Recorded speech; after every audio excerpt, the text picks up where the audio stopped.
সময় যত যায় ইমোশনাল তত বাড়ে, বড় বড় প্লেয়ারদের হারানোর বেদনা। এভাবে সময় কেটে গেল আমারও 5টি বছর এই ফ্রি ফায়ার গেমটাতে। এরকম যাদের যাদের 5 বছর হয়েছে তারা আমার ভিডিওতে কমেন্ট করো এবং ছোট্ট একটা ইন্টারেস্টিং ভিডিও আজকে দেখো।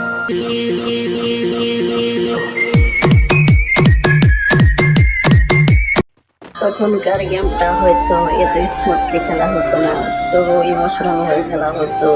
বড় বড় প্লেয়ারদের সাথে খেলতাম, অনেক ভালো লাগতো। হয়তো আমরা পারি নাই, বট মেরেছি, তবু অনেক ভালো লাগছে। এখনকার কি আর সেই যুগ আছে? সময় বদলাবে, মানুষ বদলাবে, তখন কি আর গেম বদলাবে? গেমের প্রতি মায়া মায়া থেকে যাবে, কিন্তু তবু বড় ইউজারদের অনেক মনে পড়ে। অনেকেই ফ্রি ফায়ারটা ছেড়েছে, তাদের ইমোশনাল যখন কেড়ে নিয়েছে ফ্রি ফায়ার মালিক। ওল্ড পিকে ছিল আমাদের ইমোশন, আমাদের আবেগ, যার পিছনেই ছিল আমাদের মূল কাহিনী। এই মূল কাহিনী যখন চলে যায়, তাহার পরেই বড় বড় ইউটিউবার এবং আমাদের দিলে লাগে অনেক ব্যথা। কি গেছিল গেম, কি হয়ে গেল? এখন কি আর সেই আগের মতো পারবো?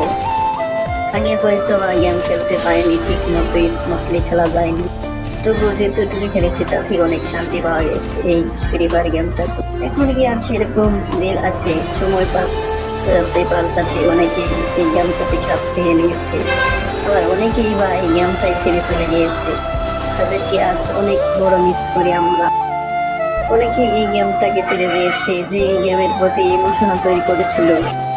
তার নামটা তো সবাই জানো, বিটুকে। সে আজ নেই, তখন তার পিকেটা কেড়ে নেওয়া হয়। এরকম আরো অনেকেই, বিএনএল, ভিনসেনজো, ইয়ামিং তানহার মতো প্লেয়াররা আমাদের থেকে চলে গিয়েছে। তাদের স্মরণে কি আর আমরা থাকতে পারি? তাদের ছিল স্মৃতি। ওল্ড পিকটাই যখন কেড়ে নেওয়া হয়, আর কি গেম খেলা হয়? গেমের প্রতি মায়া মায়া ভরা চোখে গেম খেলেছিল তারা। তাদের দেখে আমরা গেম খেলা শিখেছিলাম, আজ তাদের ছাড়াই গেম খেলতে হয়। এর থেকে বড় দুঃখ কি আর হয়?